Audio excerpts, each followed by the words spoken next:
السلام علیکم ورحمت الله وبرکاته. زما خوږو ملګرو، تاسو د القرآن ان حدیث چینل نه دا ویډیو اورئ. زما ملګرو، نن د ډاکټر ذاکر نایک نه یوې ایندوې ښځې پوښتنه وکړله او ورته یې وویل چې خدای پاک کن فیکون ذات دی، هر څه ته چې وغواړي چې شه نو هغه شی شي. نو بیا خدای پاک ولې په شپږو ورځو کې دا ټول کائنات پیدا کړلو؟ نو ډاکټر ذاکر نایک د دغې ښځې سوال یو ځل بیا تکرار کړلو او ویې ویل چې د دې خور سوال دا دی چې خدای پاک هر یو څیز پیدا کولی شي، نو بیا خدای پاک ولې په شپږو ورځو کې دا دنیا پیدا کړله؟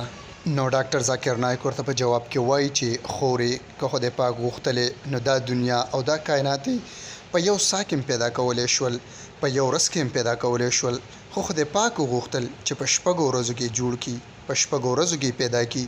نو ځکه خدای پاک په شپږو ورځو کې دا ټول کائنات پیدا کو. او په قرآن مجید کې دا هم دي چې خدای پاک څه مو غواړي نو هغه پیدا کولی شي. او ډاکټر ذاکر نایک ورته د قرآن ډېر آیتونه وویل، مثال په طور سوره ال عمران آیت نمبر 59 یو کم شپېتم، په دې کې الله تعالی فرمایي الله تعالی حضرت آدم علیه السلام د خاورې نه جوړ کړلو، حضرت عیسی علیه السلام بغیر د پلار نه پیدا کړلو. او څنګه چې الله تعالی د حضرت آدم علیه السلام خاورې ته ویل چې شه نو هغه وشلو، یعنی حضرت آدم علیه السلام ته نه جوړ شلو. همدغه شان چې الله تعالی څه شي ته ووایي چې شه نو هماغه شیز په هماغه وخت سره پیدا کیږي. الله تعالی غوښتل چې ته د نه همیشته بعد پیدا شي نو ته نه همیشته بعد پیدا شولې، او که الله تعالی غوښتل چې یو سکند کې پیدا شي نو خدای پاک په یو سکند کې پیدا کولی شولې.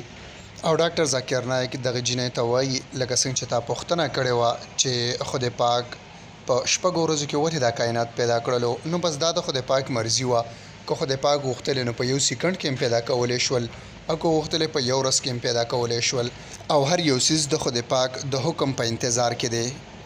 نو دا د خدای پاک مرضي وه چې هغه په شپږو ورځو کې تخلیق وکړلو. او الله تعالی ته هیڅ هم ګران نه دي چې الله تعالی ووایي شه نو هماغه شان وشي، او څه چې الله تعالی وغواړي نو هغه ډېر په اسانۍ سره کیږي. زما ملګرو، که ستاسو دا ویډیو خوښه شوي نو ویډیو له کمنټ ورکئ، لایک یې هم کئ، او زموږ د یوټیوب چینل القرآن ان حدیث ورسره سبسکرایب کئ. راتلونکي هفتې کې به یوې نوې ویډیو سره تاسو سره حاضرېږم. د خدای په امان.